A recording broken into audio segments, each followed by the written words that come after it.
Why, hello, my friends, hello! Good morning and welcome to another Shakespeare's Coffee Break. I am your friendly neighbourhood Shakespeare, and I am on my coffee break. In fact, let's start things off with a nice noisy slurp right now.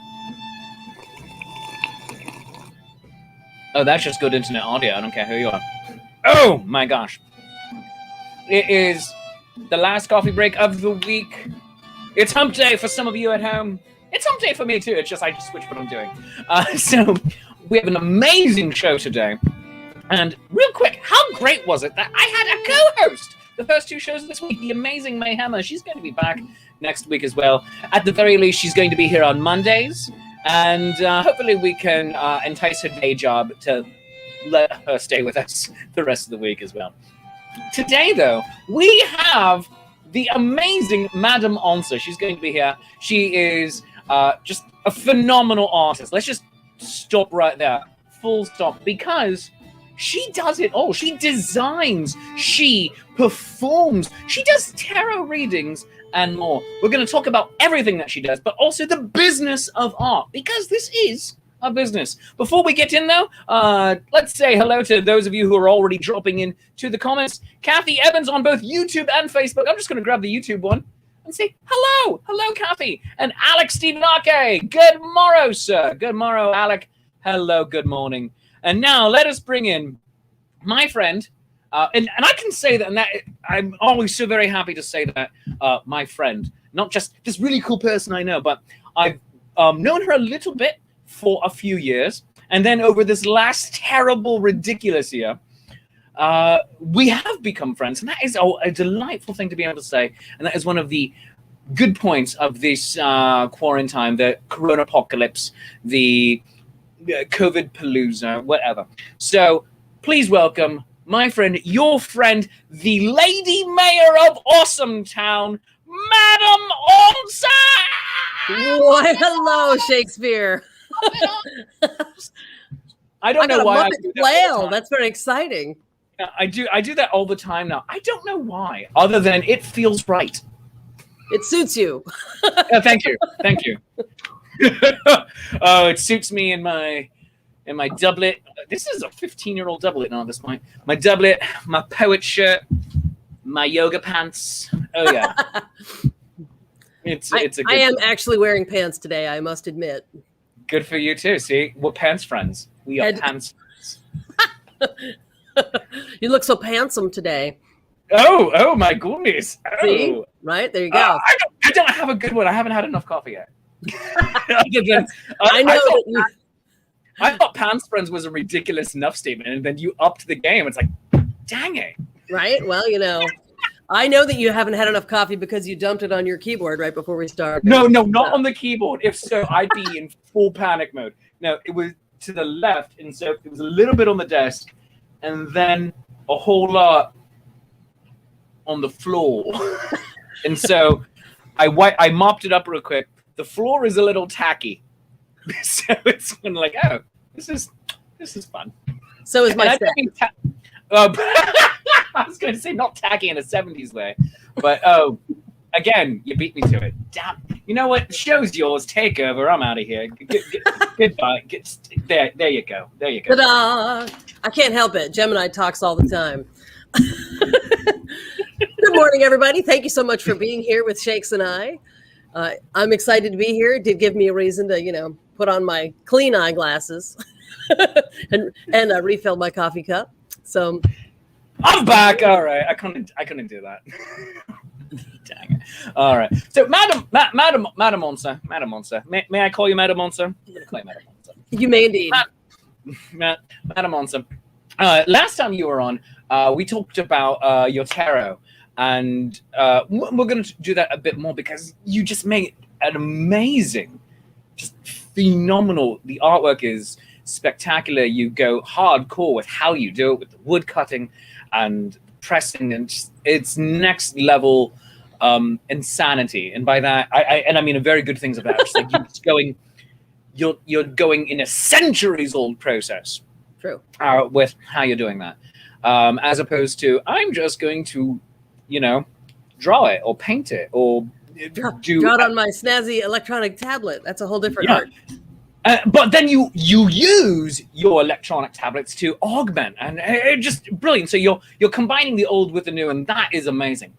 But I really wanted to talk to you, as you know, because we talked before the show, about the business of art, because this is our business, whether it is show business or writing or artwork or any of the myriad other facets of this weird and wonderful industry. And since this is as you aptly said right before the show, a difficult time for artists, let's talk about this. All right. So let's do it. Onça, go. Well, the most important thing to remember is that artwork is work. Hence work in the name. It's right there. I want to make we're going to back out even a little further and say that it is my belief that everyone is entitled to have art in their life. One of the curses or challenges of consumer culture is this notion that anything that we want to do, we have to be able to commodify. And I would like to fight against that. That's part of why I like, hands-on folk, some of these sort of analog arts. I feel like everybody is entitled to have some art in their life. You don't have to make a living at it. You don't have to be good enough at something to make a living at it. That's what folk art is. It's the things that we have in our daily lives. That's where we get our sea shanties and our, old-fashioned painted furniture and our grandmother's recipes. Those are all normal people bringing art into their daily lives. That's really important. However, if you are somebody who is trying to make a living in a consumer culture as an artist, it takes a tremendous amount of work that non-artists don't see. It's not just a matter of being a good painter or being a skilled carver or being a skilled singer. It's not a matter of just that. It is a massive amount of back-end work. And I have to say, for all of the artists that I know during the pandemic, so many of us have had to take our arts, the place where we really express ourselves and our soul and our drive and our passion and our mission and our message, and then find a way to mesh it with all of this technology that makes it possible for us to continue to bring artwork to people who, like ourselves, are largely trapped at home, or at least in a very disrupted schedule. There's a lot going on here that folks don't see. And I really wanted an opportunity to talk today about how and why people are entitled to have art in their lives, and also what it is that artists do to bring it to you. Because again, there's a lot going on in the kitchen. As they say, there's a lot going on before you get the sausage. Ooh. Oh. So are we going to get a glimpse of how the sausage is made? Because I don't think the audience is prepared for this. All right. So, do I take you on a tour of what is happening in this room right now? Right. You know what? Yes, let's. You're let's right. Do so it. Just for my own personal side of it. All right. All right. And forgive me for doing it this way. All right. So, hello, Internet. Hi. We don't really get this close to each other, usually. So, all right, Internet. Hello. Shakespeare here. I'm in selfie mode. All right. So, as you can see, this is the set area. Now, I was potentially exposed to COVID a few days ago. So, I am quarantining from off-screen life. You're like, what's that got to do with art? Well, this is where I make the show. This is my desk. Hello. Oh, you can... Oh, wow. Now we're going meta. It's infinity camera. I know. This is the desk. That's the desk where I write, where I make the show, where I record Cookie Monster videos, etc. This is the side where I do some random Star Trek stuff. Now, I'm keeping it all up very high so you don't see the mess on the floor, because I'm having to live in my office. Because, there's my bed right now. There's the internet. Here's also my treadmill. Okay. Why? Well, that's in here because it fits in here. So that's why. But everything in the world of Shakespeare is in here. There is no stage. There is no run fair to go to right now. This is where it is. So yeah, it's a bit rough now. Making it work though, because that's what we do now. I can't speak for Madam Onça. I know that she has a fantastic and beautiful set that she shares with Paolo Garbonzo. She is his boss, actually. That's a very real and legal sense. And but we're going to get into that. But you're seeing a little bit of the behind the scenes for me right here. But let's go into Madam Onça's world again. Thank you very much for that tour, Shakespeare. I, like you, would choose to keep the camera high because just outside of what the camera can see, believe it or not, there are piles of Dungeons and Dragons stuff. It is literally spread out all over the floor. Because, at your house? Right. So in the before times, I've done a lot of things over the years, artistically speaking. I produce events. I have taught belly dance all over Europe and all over the United States. I used to perform at fairs. Paulo and I shared a stage at Tennessee many years ago at the Tennessee Fair. I again, I'm an author, an artist, a singer, had a band, all the things, right? So what I'm in right now was the dance studio in the house. So it's a 20-foot room, and this is actually a wall of mirrors. There's a piano. There's a wall full of instruments. But all of those things are now basically plastered back behind a pile of there's a little D&D stuff left over from last night. Just a little hint of it, and of course I'm surrounded by all of these lights. You can sort of see my world in shambles over there. I am loving this. Oh my gosh, that is where he used to do the show. I saw the fireplace where he used to do exactly. Nat 21. Yep. Oh my gosh, that's where it used to be. That's right. The show has grown. It has indeed. And that's Muncaster Castle, which I'm sure you've heard all about. I'm trying to point to it. Muncaster over there. My mother made that painting when she was still with us. Because my mother also was an artist. You say spread out. I say ergonomic layout. Ergonomic. That's a fancy Scrabble word for sloth. Yes. Oh my gosh, Sally, all the world's a stage, so your office is your stage. Yes, all the world is a set, and it is literally smeared with costuming and tarot decks. So many things. Quick question for you from Marlon Campbell here. Yes. Hello, Marlon. Thank you for watching the show. Who did Madam Onça's video setup? Sweet background, lighting, and audio. Well, thank you very much. I would say that it's been an evolving, as Shakespeare was saying, we used to do our shows from over there in front of the fireplace because the mantle was, nice and classy. From way over there to way over here. And so we have gradually learned what it takes to go from being, on stage and in performers, teachers, lecturers, and so forth to on camera ones. And that, of course, meant, like one of these is a fancy ring light that, we figured out we needed a ring light. But one of these is a clamp lamp like you would use if you were crawling under the sink to do plumbing, but it's on a microphone stand. So to answer your question, it's just been a gradual evolution. And between Paulo and Carmel primarily, they're more technically inclined than I am, or more fearless, I should say. So they did most of the legwork. I would say I made this room a home and a workspace, and then they have plastered it with what it took to make it a workspace for the modern era, if that makes sense. This is my happy tree, the thing that gives you so much entertainment during the shows. Oh my gosh. Yes. Paolo's Foley machine.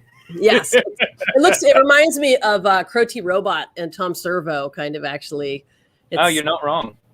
When I do performances back in the before times, when we would go places, I would like wrap it in Christmas lights and, all that sort of thing to have it on stage. So it was my old sidekick. But anyway, so here we are in the revamped, repurposed, was a dance studio, and now it's a live stream studio. In fact, in the house, we still stumble over saying, "Hey, are you going to be in the dance live stream D&D Telegram? What are we calling it now?" So absolutely. For this, for our space, depending on what I'm doing at the time of day, off-screen wife, she'll ask, "Where are you going to be? What are you doing today?" It's like, "Oh, I'm writing." So then it's the office. And often, by the way, sometimes the kitchen is my office, or the living room sitting next to the cat is also the office, just because it's a laptop computer. You can go wherever. But if it's filming, or doing the show live or anything. It is, I'm in the studio, and that means I'm specifically in this zone. Yes. So she can also then come prance in non-COVID quarantining times, prance in behind the camera and go sit over there where the bed is currently, and just hang out and be like, hey, Right. wave at me, make faces, and try to make me laugh during the show. I know you hear me sometimes in the room when Paulo is running one of his shows. I usually try to stay out of the space just to make his job easier because he's already managing so much. But I know you hear me cackling sometimes. That makes me happy, because if I say something particularly funny, or if I'm for Nat 21, I'm dear viewers, behind the scenes on that. I'm the Metatron for that show. I'm bringing up all the character comments and putting up snarky comments of my own in the banners. I'm doing all of that, controlling the cameras, etc. But when I hear you laugh, it's like, oh, hooray, we have a live audience. A zinger. Yes. In fact, speaking of letting your off-screen wife know what's happening in here, we used to do house concerts in this space as well. We would open it up and bring in a band, or we've had all kinds of different shows here in the space back in the before times, and the old like there's a music stand out front where you would put the what's happening in the room. That now has on air, recording in progress, off limits, or mischief managed. So like we flip the sign so somebody can be like, are you instead of them leaning in and going, are you on air, or you just that is brilliant. Right next to the shoe rack, there's the it's like, dump your shoes, dump your lunch boxes, kids. Oh, quick, someone's on air. Don't be too loud. So working from home in the COVID era as well. And it's not as simple as, and obviously different types of working from home have their own different requirements as well. Sure. Off-screen wife, her being a therapist, sure, she needs to have sound machines, so she has white noise happening, which is usually accomplished through a fan right outside her door. She has to be able to close and lock her door. Everything needs, all of her documentation need to be under lock and key. Oh, right. So paper documents in a filing cabinet under lock and key. Electronic documents, password protected, right, encoded, encrypted, etc. So everyone has their own thing. Some people, my brother-in-law has been working from home for Mars, not the planet, but the company. Yeah. Full disclosure for anybody who's like, he works for Mars. Does he know Elon Musk? No, he does not. No. But he has met the Mars brothers, weirdly enough. He can just kind of like work at the kitchen table or whatever. The kids can come in and bother him or not bother him. I do this, you do that, and so I have kids who are schooling from home, and they also, they'll be like, "Could you guys stop making so much noise? I'm on a Zoom call. I'm doing chemistry." They're like, "Oh, sorry, that's right." Yeah, everyone's time is important. Zoom has become all of our lives, but then for some of us, it's like even more important because it is how being heard and seen is how we make our living. And it's just trying to transfer it. And if your internet provider doesn't give you the good stuff, it's frustrating. Yeah. I only feel like you only caught every third word I said because my internet provider is choosing this moment to not give me the good stuff. I caught it all. I'm going to lean in real close, though, and say I'm at my breaking point with this pandemic in terms of being a teacher, a performer. I became those things because of having a boisterous personality. And those, being a teacher, being a performer, gave me a way to be appropriate as a person with a lot to say and a lot of energy. Without those platforms, I have to say, I'm extremely extroverted, and I am starting to really feel the lack of opportunity to be with people. Yeah. As an extrovert, that's how I get my energy. I can drink all the coffee in the world, but being with people is where I get my vitality. And the residents of AwesomeTown have been working very hard to keep each other afloat but it's been 11 months. I am starting to feel a little bit like a tardigrade in space. I'm a little desiccated. Tardigrade! Thank you. Live long and prosper. You know what? That one, you know what, Madam Onça? That deserves a high Spock.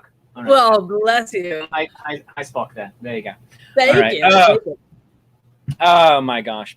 Yeah. By the way, people out there, when we eventually get back to all of us together in congregate for outdoor festivals and then eventually indoor shows and all of that, this is how I'm probably greeting you.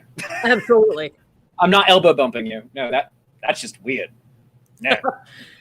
It is very Young Frankenstein, though, which has been sort of funny to me. You know, not the hand, just the, you know. Well, in that case, you know what? I will elbow bump you if we both yell in the Frankenstein monster's voice. Put on the Ritz! If you do your best Peter Boyle, right? I'm in. So but yeah, I don't miss. I do miss hugging the people I want to hug. I don't miss like the mandatory shaking of hands and so forth. Is it? See, for me, the last 15 plus years, it's been. I've noticed the change of the mandatory shaking of hands. Hello, how are you? To the mandatory hug greeting, even if you don't know the person. And I don't just mean you've done a show and people feel, closer to you and they want to give you a hug. Oh my gosh, that was so great. Thank you. I don't mean that. Which that's been around as long as I've been around. Sure. I mean, you meet someone. Oh, hey, how you doing? It's just like, we are not family. Try to be a woman, Shakespeare. I might. I've written some things. Please, no. I encourage you. But I mean, I hear exactly what you're saying, and of course, let me a white man tell you how it is to be a woman. I'm gonna put knowledge on you. Well, actually, no. I mean, I don't mean it like that. I'm just saying yes, and I'm gonna yes and that. Like, you think everybody wants to touch you now? Try to really go out there in the world. Looking too grabbable. So anyway, and then those people try to, well-intentioned or not, they try to shame you into being like I'm uptight because I don't want to hug every person. We had our kid's birthday, the other day, and it's like, do you remember when you would blow all over a cake and then other people would eat it? Like, I don't know if blowing out candles is ever coming back. Like, now I'm good with it. Like, put slice the cake first. Yep. Put a candle on your slice, or 1,000 candles. Up to you. It's your cake. Right. Everybody put one on your own and send them a good wish. I mean, it's blow it. That's a great idea. Right. Oh, that's good. Yeah, so many things. Like, hey, remember when we would go out to the amusement park and someone's in a thing and then you immediately get into that same seat no matter what they just did to it? It's like, ew, no, I don't want that. I have to admit that I'm always a little cowed when I go into big cities like public transportation and so forth. And it's just every surface that you touch has been touched by literally a million people. And I'm like, public transportation, cities, all those things have a lot to offer, but it's like my little immune system. So anyway, there's a lot of things I miss about the before times, but I do imagine that all of our relationships with each other's germs may change a bit, or people will just, choose to pretend it never happened. And then we'll find ourselves in the same dilemma in 10 years because nobody believes in science. I mean, it's going to happen, sadly. And just because I was watching a report online, and it was 60 minutes, maybe? Regardless, this is going to, just like in Battlestar Galactica, all of this has happened before, all of this will happen again. That because we live in a holistic planet, that everything does genuinely affect everything else. The butterfly flapping its wings will cause the typhoon, etc. Because of, amongst other things, deforestation we're bringing worse plagues upon ourselves, because most diseases we get come from the animal kingdoms originally. And when you take out animals' environments and they have to come at you, or you take out through deforestation or through overhunting, the bigger predatory animals, then those, just like in the Black Plague, those rats are gonna get you. And the ticks that they have or whatnot, you're gonna get all the diseases. And so regardless of how this particular plague started, getting a terrible animal originated disease that is messing with humanity and shutting down economies and causing us to reevaluate our society for how long, I have no idea. Right. That was inevitable. As a witchy person too, I want to point out that, I mean, it's all animal based. We're animals too. We're just a more complicated variety of animal. I know. And to circle this subject around to the whole business of art. Yes, please. I know that I know at our house, for example, like it's been frustrating, it's been challenging. It's certainly been challenging, to the economy of a household full of artists who make their living, career artists. Nat 21 Adventures wouldn't exist if the pandemic hadn't finally given Paulo the space to make it. He's been rolling this idea around and talking to people about it for years, but he finally had the time because the way that he normally fills his time, i.e. traveling, touring, making money, in his field, was put in abeyance. Hopefully we'll go back there and be able to add that too. But in some ways, this opportunity has given artists a chance to come to grips with the fact that the internet is likely here to stay. Absolutely here to be a big part of our lives. And I know for me, that's part of the pivoting that I have been working on as well, is how to do what I do, as a teacher, as a performer, as a guide, and figure out how to make that work in the world of the internet. And frankly, it's the social media aspect is the part that is the most daunting to me. And that's the part where I feel like, as Janine was just saying, a lot of older professors who are retiring in order to not have to reinvent themselves in this time period. I know that'll happen with a lot of my old peers, a lot of my sideshow, burlesque, and belly dance people are not wanting to take this on. To reinvent themselves in a digital medium, and then perhaps have to reinvent themselves once everything goes back to the new normal, whatever that is. It's flabbergasting, quite honestly. But we've already been seeing several of our peers call it quits, saying, "All right, I'm done." It's a hard enough business without having all the extra that is of necessity at the moment getting thrown on us. Sure. Of having to try to work and do your craft from here, or if you're lucky enough to get out and go out and do it as normal, just all the extra hoops of having to jump through at this moment. So we're already seeing so many of our peers call it quits and trade it in for something else, or retire fully outright. As for me, though, I can't do that, because this is quite literally the only thing I know how to do. And I don't even do it that well. It's just like, all right, if I'm going to be half-assed at something, I'm going to focus. So, I would say, Shakespeare, that you are whole ass. I wouldn't.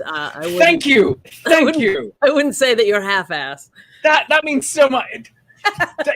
Notice, the audience. She didn't say I'm actually good at this. She didn't suck up. She's just like, no, Shakespeare, you try hard. You try really hard. I think you're quite charming, actually. You. But Thank you. And look, you got a little donkey reference too. See, because Shakespeare. Yeah. I stepped the wrong way, but yes, no way. Right. I could have more easily stepped this way. But that would imply that you knew which side was which. I'm thoroughly disoriented myself. That would require spatial reasoning, and then flip it in reverse. Exactly. I don't have those skills. See, I don't know what I'm doing, internet. I've been doing this show for nearly a year, and I'm still like, hey, what's going on? I mean, it's like Conan or Colbert, but not funny. Oh, fine. Thanks a lot. I'm doing what I can here. No, the question of how artists are making it work is really big. What came up, you and I were discussing earlier, I had started a thread in my own social media circles around some of the challenges that artists encounter, even like right after COVID really hit, or we became fully aware of it, I should say, like in March, 11 months ago, when the proverbial shite hit the fan. I was happy to see a number of grants come up for, COVID relief, grants for artists and so forth. And, everyone that I knew, everyone around me scrambled to apply. And one of the challenges that I came up against is that because I'm basically a self-made folk artist, even though I've been making art my full-time living since 1999, which was a minute ago. Me too. That's actually the same year. Really? Yes. 1999 is when I started working like as professionally in this business. Really? I not know. Specifically Renaissance fairs, but as a working performer, as a man of the word. Yeah, that was when I went in, to this, and like you, I mean, on the one hand, I have, you know how to do a zillion things. Like you say, like, talking is the thing you know how to do. But of course, if you were to be taken out of this habitat and put into another habitat, those skills would apply. Likewise, I mean, again, I've run festivals and I've taught and I've drawn and I've sung. There's a million things that I do, logistically speaking, that would be applicable if I found myself, in all kinds of different environments. But I learned all the skills in the context of the arts. And I don't have a college degree, and I'm not sure how to write a curriculum vitae for artists. Basically, what I'm saying is, in spite of making a living for 20 years and feeding my kids and paying my mortgages and all these things as an artist, I'm not a real enough artist on paper to get grants. And that really put me, like, just the language of those the grants comes down as so inwardly facing academic, like academics and money people talking to other academics and money people, and being really disconnected from what a street artist or a folk artist or a self-made artist does. And so it gave me an opportunity to reflect on, as we were talking about at the beginning of the show today, those are the barriers that I encounter. And like, I'm a blonde, blue-eyed lady who, is pretty good at English. It's my first language. I'm surrounded by technology that makes it easier for me to access, this change in our culture and this change in our economy. Like, if I experience limitations because of institutional classism, I'm going to say, I can't even imagine what it's like for other folks who don't have my advantages. So right? Absolutely. I mean, just simply by virtue of where Off-Screen Wife and I have chosen to live right now, our internet is okay at best, and we have the best we're paying for the best version we can get of that okay at best, up to and including, instead of being on the Wi-Fi, where I have an Ethernet cable here to try to have a more secure connection. Sure. And I don't just mean in terms of hacking, obviously. Internet, I mean, it's not going to drop out. But just getting the internet, yeah. Yes, exactly. And it having the Ethernet cable hooked up to the computer makes me feel very 1995 in that way. It's like, oh, it's back. Yep. But also, it is incredibly classist. It very much is. And that is, in the arts, a tale that genuinely is as old as time. This is something that artists have been fighting with for hundreds, thousands, potentially, of years. That those with the schooling, those who have the university connection, don't necessarily have the same struggle as those who are just genuinely working it every day, perfecting the craft live in person as they do it, learning on the job, so to speak. You see it all the time in the world of Shakespeare. Oh, I'm sure. I mean, no offense, but like coming from the outside, like Shakespeare intrinsically seems hoity. If you are if you're not, you know, I wouldn't feel as comfortable with the concept of Shakespeare if I didn't know him personally, because right? Because you know, if it's a bunch of fart jokes. And like, well, it's that, and also, but it's like modern dance too. There's a lot of like, I'm sorry, what's happening? Why does that make sense in context? Like, it's, you know, Shakespeare as a body of work or as a culture is a little bit of a, it's a little bit of a closed culture, I would say. It is. You know, so for an outsider, it's like, that's why I love what you do, because you can go and make it less terrifying for people who don't have the inside scoop on the Titus and the Who now. Exactly. Titus and the Who now. Oh, that's what I should have called the show. Oh my God, that's amazing. I love that. We're going to take up something else. On that though, I was actually referring to the internal fight that has been happening for more than 100 years now, of the authorship question of Shakespeare. Of, oh, it can't possibly have been this actor, right? In this London actor who's originally from the Midlands, getting good at it and observing and saying, "Hey, I want to try my hand at this," and working with and since playwrights worked directly with the acting companies, there's no possible way he could have sat down with other playwrights and learned the craft a bit from them as well, even without the benefits of a university education such as Johnson or Marlowe had. Right. Oh no, that's not possible at all. So it's just classism, pure and simple. Going to a question from the audience here, though. Yeah. Janine Rinka says, as an artist, wouldn't you rather have the portfolio instead of the CV?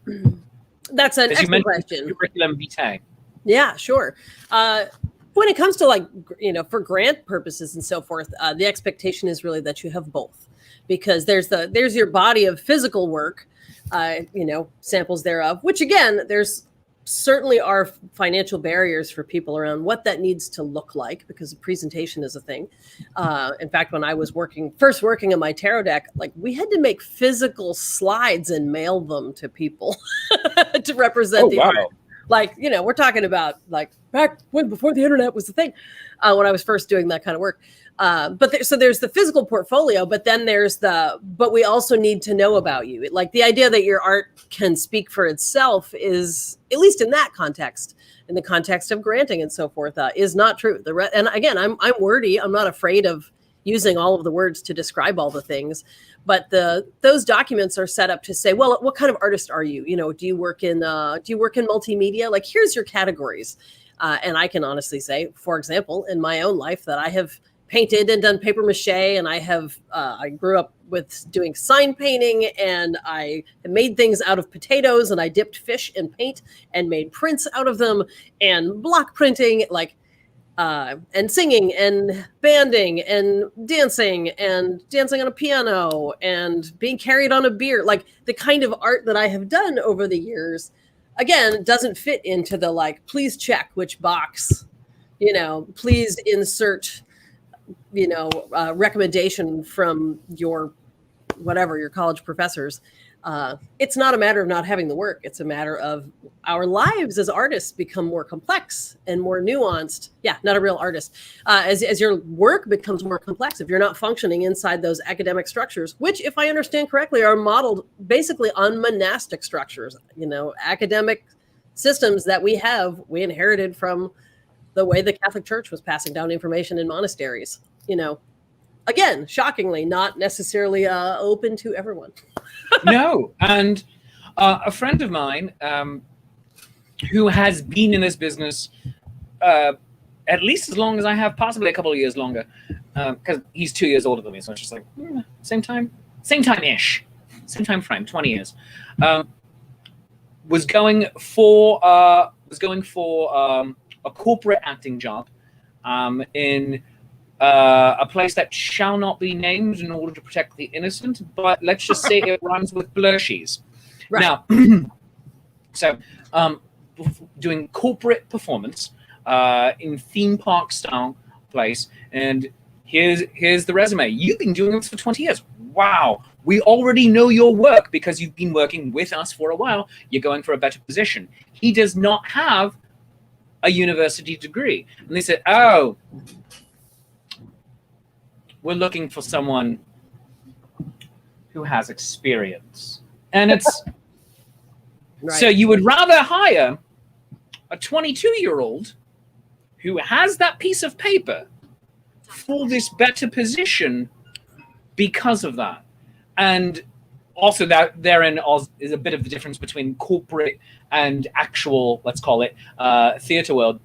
The actual theater world is the degree will at best get you an interview / audition. It won't. Okay. They actually, we want to see you actually do this. Oh, Right. Stop. Bye-bye. And that's a good point. I mean, that's one thing I cannot speak to in any way is the world of, of professional acting. I don't know how that works. He worked at Blushies. I heart you so much, Paul. Thank you for watching today.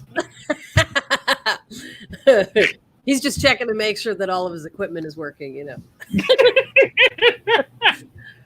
I do have a word of advice if there's anybody who is, I don't want this to sound dispiriting because, of course, I'm describing the challenges that artists are undergoing at this time, and that can be daunting to reinvent yourself, but yes.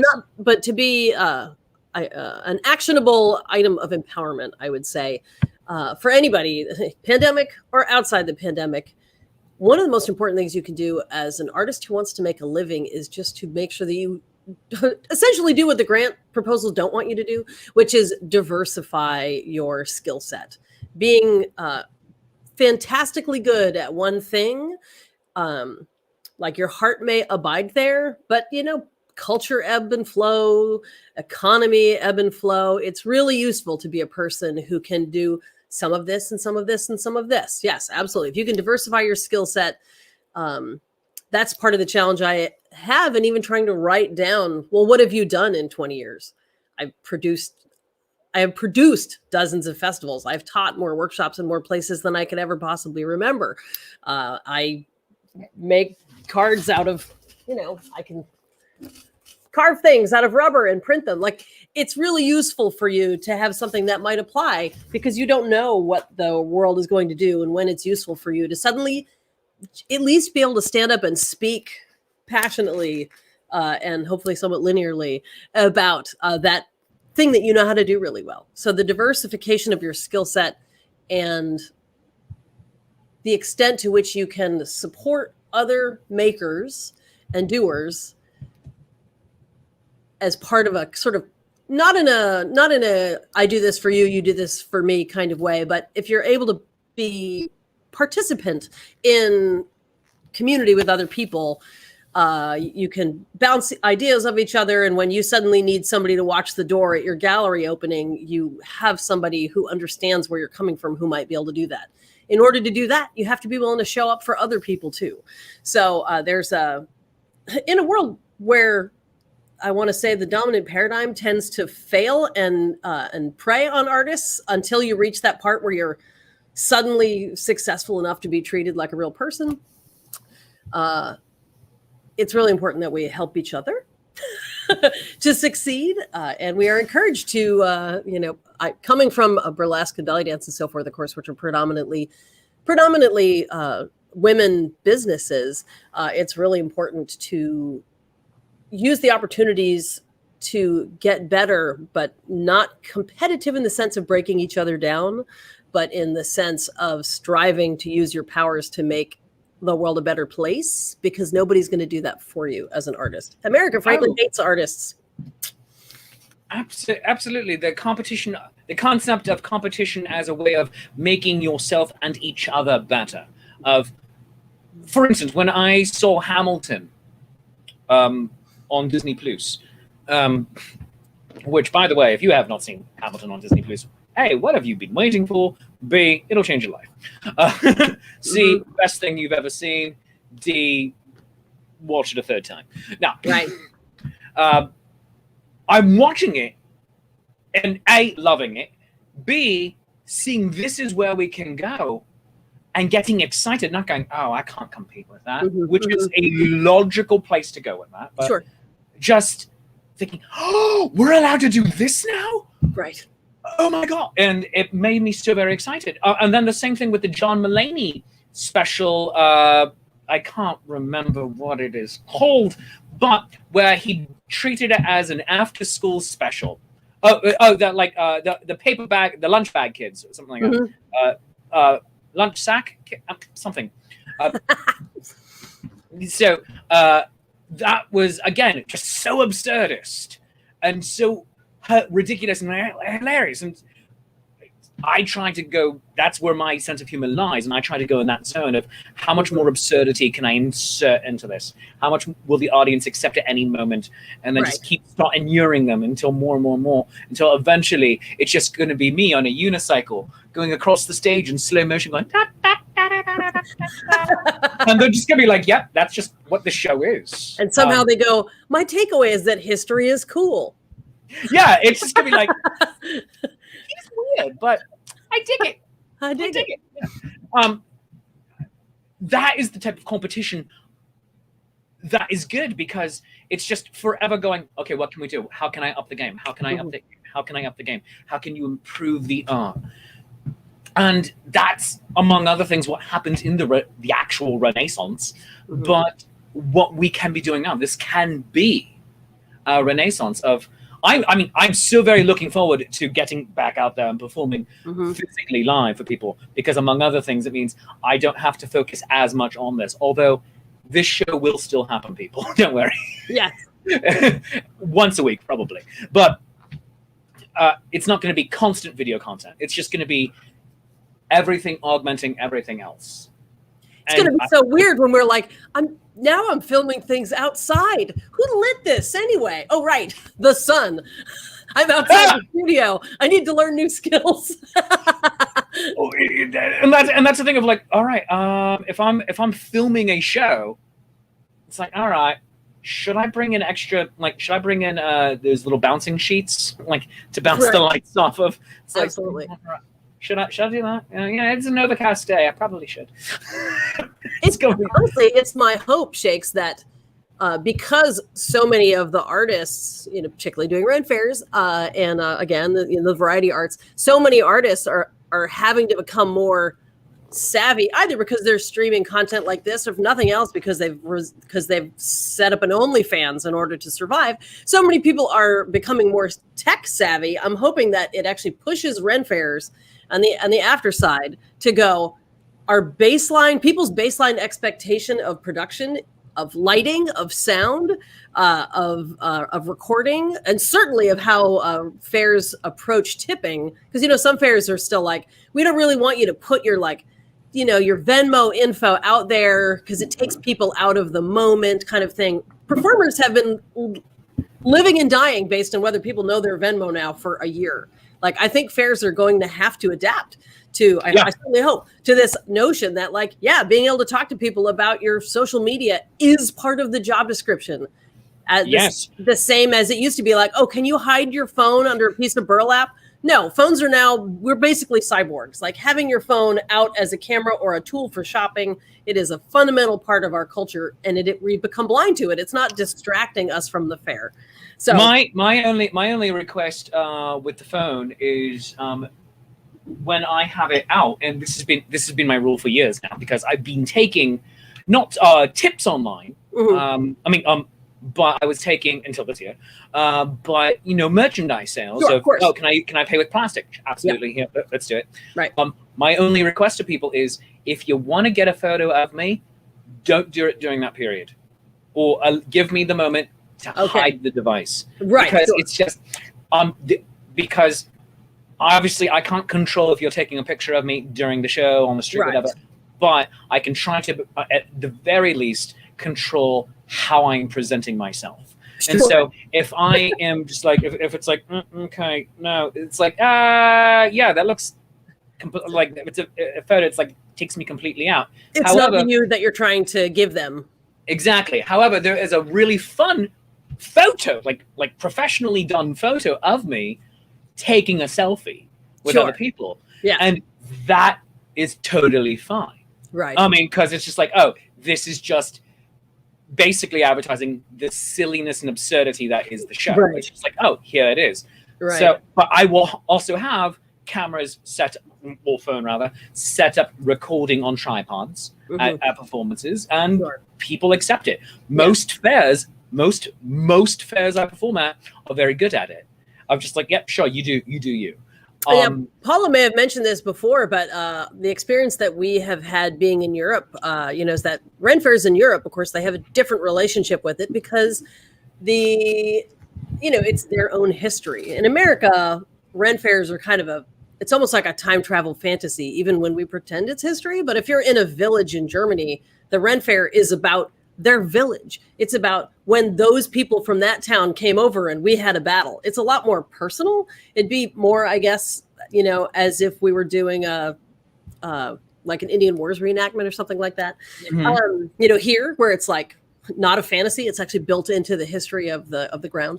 So what that means is that at fairs there, they just have good speakers. They have good mics. There's not that culture of hide it under some burlap because they're like, we have nothing to prove. We're standing in front of the ruins of an actual castle. And yes. And I'm using an actual mic because it doesn't detract, I hope I'm communicating that, but I love that about those fairs. They've been able to embrace being better about technology and more comfortably integrated with the modern era in a way that actually makes for a better fair.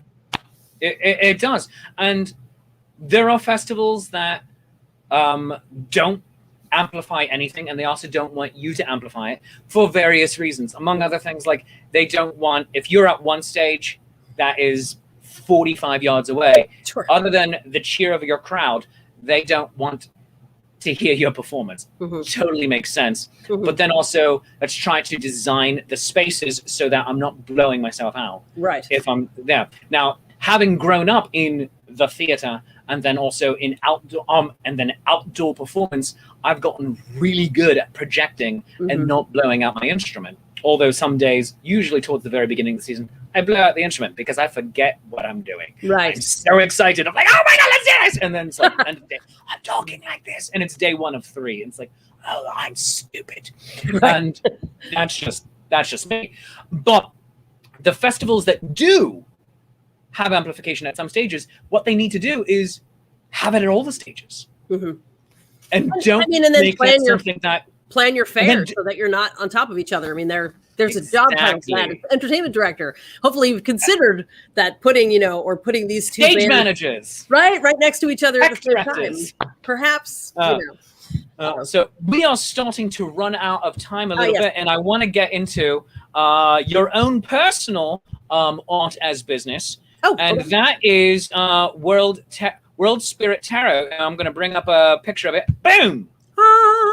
World Spirit Tarot. So you've been on before talking about it, but let's get into this real quick. All right. World Spirit Tarot.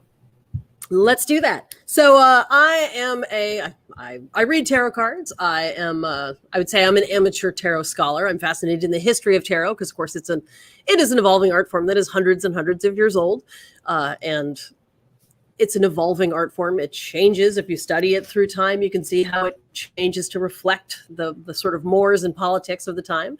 So we see tarot going through a big revolution right now in terms of accommodating the realities of our new and improved understandings of gender, for example, and orientation. So tarot changes, and I have been studying it for about 20 years. I am a published tarot author and artist. This is the 2nd edition of my deck, the World Spirit Tarot. I'm actually getting ready to do an updated print of it right now. So I have been going through the text. This is the 1st edition. You can see does that look like early 2000s or what? It really does. That looks like something that'll be right next to a Marion Zimmer Bradley book. Right? Oh my gosh! So hilariously, this deck, which of course is now out of print, someone was selling them for like, I don't know, $300, $600 or something online, and I was like, "Who is that person?" And please tell me if you can get that much money for it. I'm fascinated to know. So seeing that other people were actually selling my work for an exorbitant amount of money, kudos to them. I thought perhaps I need to get it back in print. So. I have been working on that, and Shakespeare has seen me work my way through some of the art. There'll be a third edition coming out perhaps next year by way of an anniversary. And so again, it's the text is evolving and the art is evolving. I try to make some updates. If you get the second edition, you may recognize the magician card is somebody that we all know. I was like, wait, I know what jugglers look like now. I replaced the old card with a picture of a juggler that we all know. It's now Paula Garbanzo. And if it weren't for COVID, we would actually be, our family right now would be in Sicily doing a wine and witchcraft tour. And I would be teaching tarot in Sicily to folks who wanted to go do that sort of thing. So it is it's an art form, it's a passion, and it's a way that I can work with people. So I've been teaching tons of by donation classes online through the pandemic. I was doing it 3 times a week for months, and then I had to take a little sabbatical because I was psychically exhausted. And now I have just, accepting that things are changing here on the internets, I have just started a Wednesday night show on the Nat 21 channel. And yes, I do tarot readings for people virtually. I am working with people all the time. And if you pop in the show tonight, what I'll do is it's at 8:00. I'll do a little bit instructional aspect, and then I can just read cards by no donation for people who are watching. And I'll just read them for anybody. Honestly, I'm happy to give it to you if you're in a position where you cannot pay for it. I totally get it. Times are weird. But if you're able to make a donation, all the information will be up in there. I also have a YouTube channel under Madame Onça Tarot, which has dozens and dozens of instructional videos. And you can watch my hair grow and change color over time as the seasons shift. I think I start out with like red dreadlocks, and then I end up with this troll doll hair that I have now. So I've got a zillion videos there for anybody who would like to learn. I do readings for people. I did not see you in the troll movie. I did not. I'm the one who could sing. Oh, all right. Yeah. Now I know you. Now I know where I know you. Yeah. Oh my God. So tarot, it's one of the things that I do. And, I used to teach belly dance full time. I traveled around the country doing conventions. I taught abroad, not so much in these times of non-travel. So I've really leaned back into tarot as something that I can bring to people wherever you are, in your car, in your living room, in your bathtub.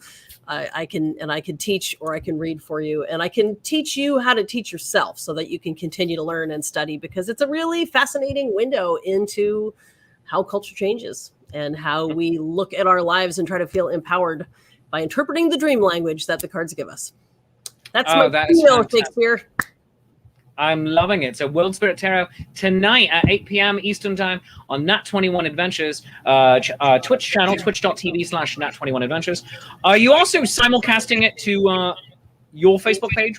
I shall, yes. It'll go. It's going to go to my personal page, which is Lauren Onça O'Leary, and somewhere else. I think it might be going to my tarot page, which is World Spirit Tarot as well. So it'll be going to a bunch of the places. Of course, as always, if you want to join us on Twitch, then you get the little Twitch points and all that kind of good stuff. Oh, yeah. Which is useful. And I'm just putting this out here. Music the Gathering has cards of the various artists, but also various musicians that they meet along the way. Mm-hmm. You've made one up that by putting Palo into a tarot deck. I am on neither of these things, possibly because I'm not a musician, but also, I play a really good kazoo trombone. So, right, I'll make a note of it. Word Shakespeare in. I'm just I'm gonna start by like burning you into a tortilla or something first.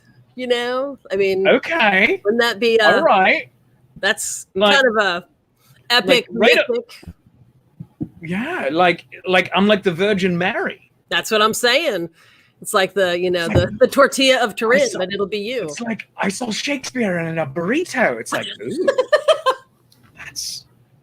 I'm doing what I can on the mystical plane. Let's just look at my little icon up here, right above your head. The buddy Shakespeare. I mean, we could use tomatoes for the shirt right there. We can use cilantro and lettuce for the doublet and whatnot. Probably some refried beans for the hair. I mean, perfect. We can make a burrito Shakespeare. Someone at home make a burrito Shakespeare, please. Shakespeare burrito. I'm all for it. I am all mostly ham. I'm just saying.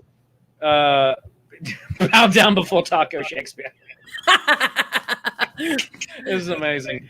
Alex Stephen Arke, we just got a new Twitch subscriber for Nat21. He's going to get himself a Twitch in order to get on there. Well, welcome aboard. I'll see you tonight. Oh, so Paolo said he used to make Magic the Gathering cards of himself, and then everyone else started doing it. So he married this woman, so she would make him into a tarot card. Well, that's why I'm friends with both of you now. So I also, this is a long game. This is a long game, people. That's good, because it took him about 20 years to get on a card. So, All right, cool. But eventually we'll get like a butter sculpture of you or something. I'm really seeing you as a food art, Oh my God. I can't. All right, I can't have dairy, but I will happily be a butter sculpture. Right? Earth balance. We'll make it out of Earth balance. But it can't. Yes, please. That stuff's really good. I know. I live on it. I can't have dairy either. Oh my God, it's amazing. So good. On that though, the statue would have to be me, Shakespeare, not like this is what we think Shakespeare looked like. No, it's me. There's only one Shakespeare as far as I'm concerned. Besides, nobody knows what that guy looked like. Yeah, I know. 400 years ago. Shut your face. All right. Oh my gosh, yes. No, not just a bust. Full statue. Legs are hard. I'm just gonna say, there's a reason. Put me at a desk or something, but holding your cat in your hand, throwing a cat. Yeah, that's what we'll do. It'll be. There we have. Yeah, see, this will be the butter sculpture at the 2022 Great New York State Fair, as designed by Madame Onça. Right. That's what's gonna happen. All right, Madame Onça, thank you so very much for being here today. We've gone a little long, but this is an amazing, wide-ranging conversation, and you need to come back for more at some point in the not-too-distant future. Thank you so much for being here, my friend. It's my pleasure to come back, and I hope that I see some of y'all tonight. I know that Nat21's got all kinds of programming. It is a burgeoning time of programming. There's sonnets to be done. There's sexy late-night stories to be heard. There's gothic horror to be enjoyed. And then there is moi. So I look forward to seeing y'all over there, and thank you so much, Shakespeare, for having me. Absolutely. And go watch Madame Onça tonight with World Spirit Tarot tonight at 8 p.m. Eastern Time at twitch.tv/Nat21Adventures. You can follow World Spirit Tarot on Facebook, facebook.com/World Spirit Tarot. Also, go to theworldspirittarot.com to get your own tarot decks of hers. And also, you can support her great work by going to her Patreon at patreon.com/Madame Onça. Absolutely. And friends, that is Shakespeare's Coffee Break for Wednesday, February 17th, 2021. Let's have one last nice noisy slurp. It's just good internet audio. So, friends, if you've enjoyed this show half as much as I enjoy making it, I obviously enjoy it twice as much as you do, and that's just called maths. And whatever you feel the show is worth, a 1, a 5, a 10, for a 50, I will come and pose for a butter sculpture in your front garden. Throw it into my hat. And by hat, I mean buy me a cup of coffee. Go to coffee.com/Shakespeare. That's ko-fi.com/Shakespeare and buy me a cuppa. Or consider becoming a Patreon of the arts by going to patreon.com/Shakespeare. Tiers start at $3, go all the way up to $30. And right now, because times are tough and money is tight for so many people, all the tiers right now get this same rewards. So I want everyone to get the weirdness and the funny. Now, some of those rewards are coming up right in the next week. I mean, over the next several days. So, for instance, this Friday night, the second installment of Shakespeare's Friday Night Concert Series is at 8 p.m. Doors open at 7:30. It's featuring the Langers Ball, Irish folk punk rock from the frozen Midwest. They're coming to you live. Tickets are only $5. You can get them on Eventbrite. That link is in the show notes, and also it's going into the comments right now. Go get your tickets. But my patrons get to go to the show for free. So get your tickets now, or be my patron on Patreon. And then next Wednesday, oh my God, it's already here. Richard, Too Fast, Too Furious. My next show with the social distancing players. I'm finishing that script over the next couple of days. I decided, because I hate myself, I'm doing the entire show in iambic pentameter, which can be done. It is ridiculous and fun. It's the story of the wars, the beginning of the Wars of the Roses, but also with cars, because why not? You can support the Indiegogo campaign to pay the actors by going to igg.me/@/Richard Too Fast Too Furious. That is going to be next Wednesday, February 24th. Go and support that. The minimum goal for this show is each performer to go home with at least $100 at the end of the night. We have a $1,200 goal for this show. I know we can get there. It's an amazing cast of characters, including Kelsey Kurz from the New York Renaissance Fair as King Richard II, Ezekiel Jackson from the New Jersey Renaissance Fair and the Lords of Adventure as Henry Bolingbroke, Tom Zadoika from many, many, many Renaissance fairs, and also the Buckle and Swash Show as the Duke of York, Aileen Goldberg from the New Jersey Ren Fair, and Chase Treasure as Lords Mowbray and Northumberland, Christina Coyer from New Jersey Ren Fair, and Chase Treasure as Baggett. Mitch Gamble Ernst from many Renaissance fairs, including New Jersey Renaissance Fair and also the Lords of Adventure. And also, Jade DeVere's Inside the Drag Closet will be playing the part of Bushy. Alex Stompley from the Pennsylvania Renaissance Fair as Green. And I will be playing the part of the chorus. So it's going to be a wonderful good time. And then finally, final show, announcement coming up real quick, is next Thursday, A Murder at Cloudhaven Chateau with the New Jersey Renaissance Fair. Get your tickets right freaking now, people, because if we sell tickets, that means we can do this show. So get your tickets, njrenfair.com. Go do that. It's going to be a really good time. Tomorrow morning, in this time slot, we have Writing Sonnets with Shakespeare.